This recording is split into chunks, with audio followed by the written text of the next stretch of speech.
Hi class, welcome. Thanks for watching this short video. Today I'm going to talk to you a little bit about how to read the published essays that you'll be reading in this module.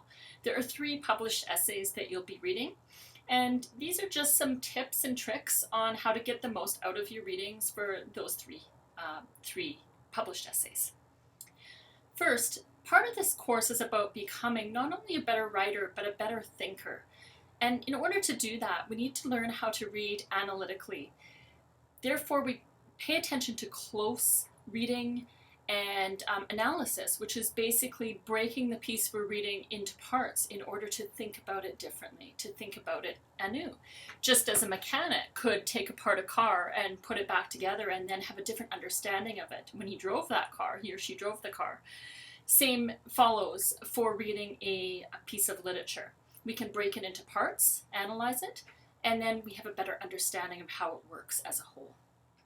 That's what we learn to do in this class. So we all come to readings with a preconceived notion of the topic, and that's because having grown up and having gone through 12 years of schooling, having interacted with others throughout our lives in various situations, having perhaps traveled and so on, we have a strong knowledge base at this point. And so we come to whatever we read with that knowledge base. In literary theory, we call this reader response theory, so you can look at that up if you want. So I want to say that when you read these published essays, keep that in mind and be mindful of your own knowledge base that you're bringing to it. What I want you to see you do actually is to try and approach these published readings with an open mind, and in a way kind of while acknowledging the knowledge base that you bring to it, whether you know about anything about the subject or not, just be aware of it. Try to kind of open your mind, maybe put aside any biases you might have toward the subject or preconceived notions. Perhaps you already have really strong opinions on a topic such as environmentalism that one of the articles talks about. Maybe you have really strong opinions on Canadian national identity, which another of the readings talks about. And maybe if you do know you already have strong opinions about the subject, just kind of step back from them and try to read the piece with a fresh eye. After you have a really good understanding of the text, you can then think about the knowledge that you had prior to reading it and think about how those two things interact. But I want you to come to these pieces with an open mind. When you're reading these pieces, I also expect you to apply what you've learned from your previous readings in this course. The modules in this course build on each other. And you'll remember from a previous module that you read chapter 2 in essay writing for Canadian students. In that chapter, you learned how to read analytically, and there were a number of tricks and tips that you learned in that chapter. And I'd like you again to read these essays that you'll be reading for this module mindfully, thinking about and applying the knowledge that you gained from having read and thought about chapter 2 in the textbook. Some of the things that that chapter talks about include the following. For example, what is the thesis statement of the author of the piece? Is it an implied thesis statement or is it an explicit thesis statement? Some of the authors you'll find don't have a single statement that states their argument, but you should, after you've finished reading the piece, have a general idea of what the author has argued. So with each of these readings, you should be able to read the piece, close it, and say to somebody verbally, this is what the person argued, and just summarize it in your own words. So that's basically, if you can do that, you're reiterating the thesis or argument of the person's work. You'll also want to look at other things, again, outlined in chapter 2, and you want to apply those to the readings. So for example, you'll ask yourself, what kind of evidence does the author use to support his or her point? Does the author use statistics, for example? Does the author use anecdotes? And so on. You'll also want to look at what method of development the author uses to argue his or her point, again, outlined in the previous chapters that you've read. Does the author use a storytelling method of development? Do they use a comparative method of development, comparing one thing to another, and so on? You can see all of the possible some of the possible, many of the possible methods of development, again, outlined for you in Chapter 2 of Essay Writing for Canadian Students. So please do be mindful of how you're reading the text through this module, and apply what you learned in Chapter 2 of Essay Writing for Canadian Students. I'd also like you to be mindful of the genre that we're reading in this module and in this course. So the 3 readings that we have for this module, they're on various topics related of interest to Canadians. So environmentalism with the David Suzuki topic, national identity with Jocelyn Letourneau's work, multiculturalism with Charles Taylor's work.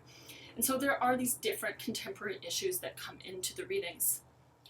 When you're reading these pieces, please keep in mind the genre that you're reading. So literature can take various forms or genres.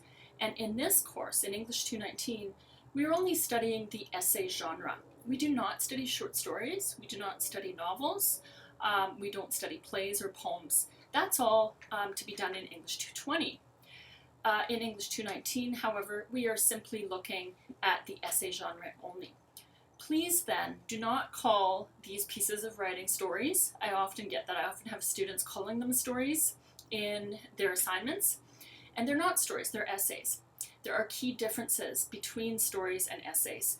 So as I said, be very aware of the genre you're reading and understand that you are reading and assessing the essay genre. So what are the differences between essays and stories? First, essays are non-fiction. Stories are fiction. So when a writer writes a story, they're making it up, and their characters are not the same as them. Their narrator may be nothing like them as a person, as an author. So stories are fictional. Essays, by contrast, are non-fictional. They are written about real topics, and they include facts as they back up their points. They may use statistics and facts to back up their points. So non-fiction are essays, fiction are stories. Another key difference is that generally with essays, you can assume that the author is the person speaking. In stories, not so much. In stories, the author can take a completely different narrator. The author can tell the story from the perspective of an 8-year-old boy. Doesn't mean the author's an 8-year-old boy. But with essays, you can generally assume that the author is the speaker or the narrator of the essay. And finally, this is a really important point. Essays have arguments. So all of the essays that you'll be reading in this course are arguing a point. And I think that's really important. There are purposes to writing essays.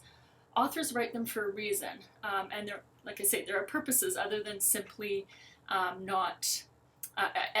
other than simply having to write an essay for a course.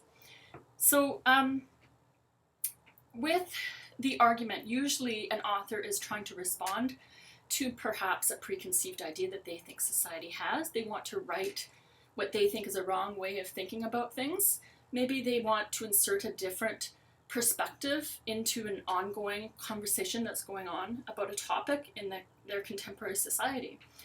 So they have an important argument to make that they think may change the world. And again, that's a clear difference between essays and stories, is that essays have arguments or points that they want to make, and they want to persuade their readers to believe those points. And if it's a good essay, it will be backed up by various things, facts of sorts.